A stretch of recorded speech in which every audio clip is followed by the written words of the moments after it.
Hello everyone, and welcome back to DMG. Sorry for the not very good filming location, but I'm gonna get this video done pretty quickly to help answer some people's questions that they've had and kind of offer my thoughts on something that has been a topic in recent weeks. And that is the future of computers as a whole, with stuff like, ARM-powered small laptops, and probably the best example being the M1 and now M2 MacBooks and other Apple devices. People have been asking, what's going to happen to conventional PCs, meaning your x86-64 stuff?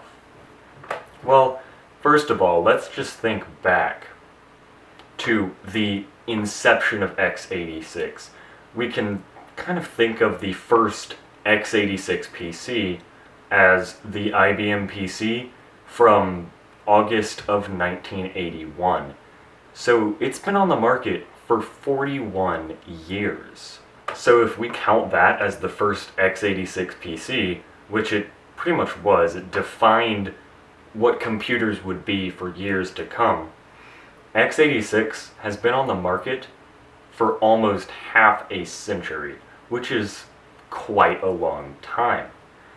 So just because of that, just because of how firmly implanted it is in the computing industry, it's not going away instantly. People aren't going to get rid of all of their x86 stuff, x64 stuff as well, when a new ARM processor comes out.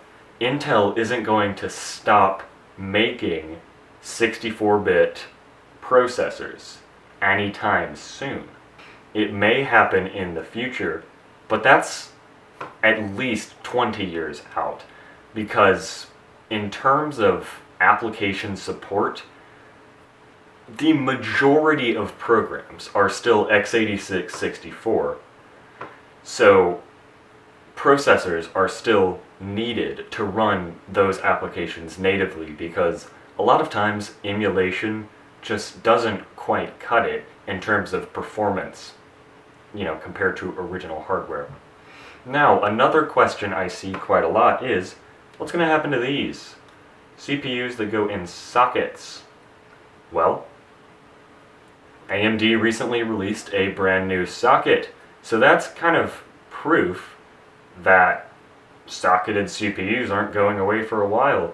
If companies are making CPUs on a new platform, if they're creating new platforms, revising their chipset spec to support a completely new platform that they're going to be on for the next 4 or 5 years, they wouldn't do that if they weren't going to continue making socketed processors for a while. So these aren't just completely worthless. You can't just count on them being gone forever. Although there is a point to be made about swappable, upgradable, replaceable, etc. components going away overall in the industry. With laptops, mini PCs, that kind of thing, you're seeing a lot more soldered CPUs. I've had the privilege to work on many laptops with socketed CPUs, and that's been a pleasure because they're actually upgradable. You can improve the performance. But that's not a thing with current ARM laptops and MacBooks that use non-x86 processors. Please correct me if I'm wrong. Don't write me a 500-word essay of everything I've said wrong, but just let me know if there are any socketed ARM processors for the consumer market. There probably are non-x86 processors for the server market, but I assume most of my audience are regular consumers, not, massive companies that own servers. So sorry for the tangent there, but just because we don't currently have these processors that go in sockets doesn't mean we won't eventually. The whole reason that CPU sockets were done away with in mobile devices was to make them thinner, because just the socket alone adds a little bit of width. So if you eliminate the height that that socket adds and just solder the chip straight to the board, you can make a thinner device.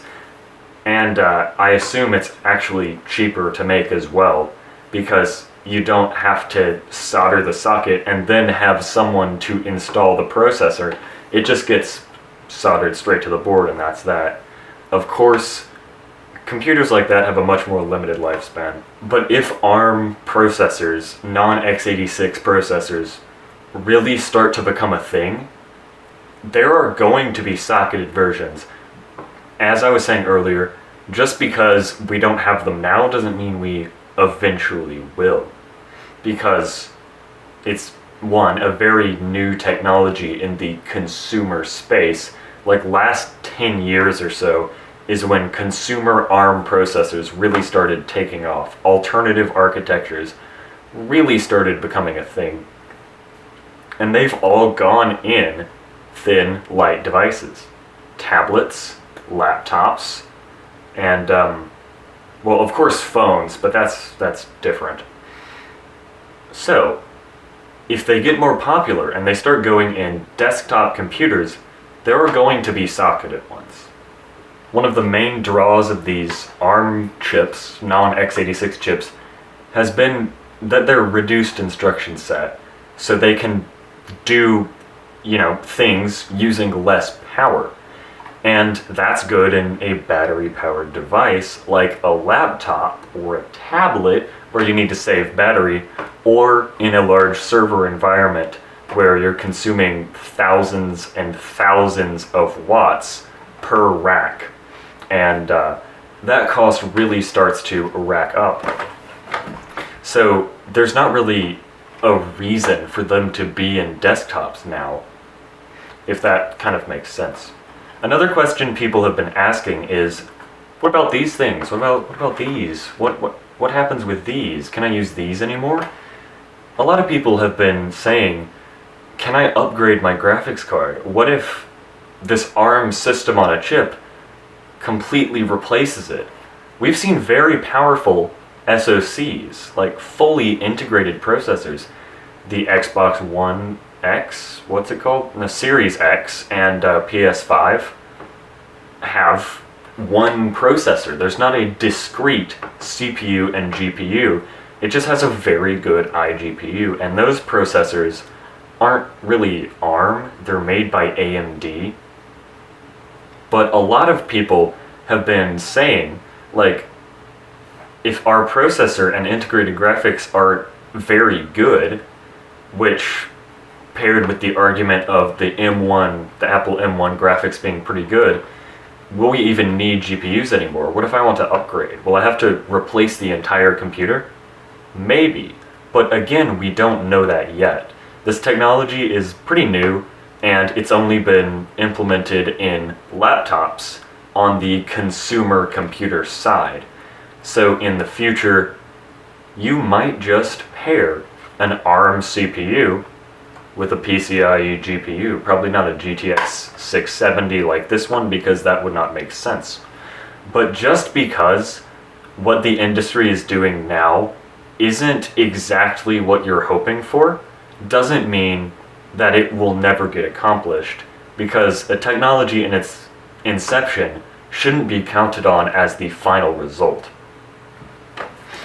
That's pretty much all I wanted to talk about for today. Sorry if this was kind of a rambling video, not my usual kind of thing. I'm filming this video on July 14th, so it's going to go up as soon as possible on the channel. Some of the other content I've been putting out lately has been filmed earlier in the year but edited now, just because I had better filming spaces in my dorm room. So I just want to clear that up, that this is the most current information that I have.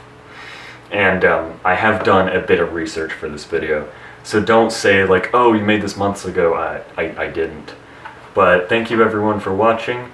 If you enjoyed, do consider subscribing. It'll help me out a lot. Thanks for everyone who has subscribed, all 364 of you.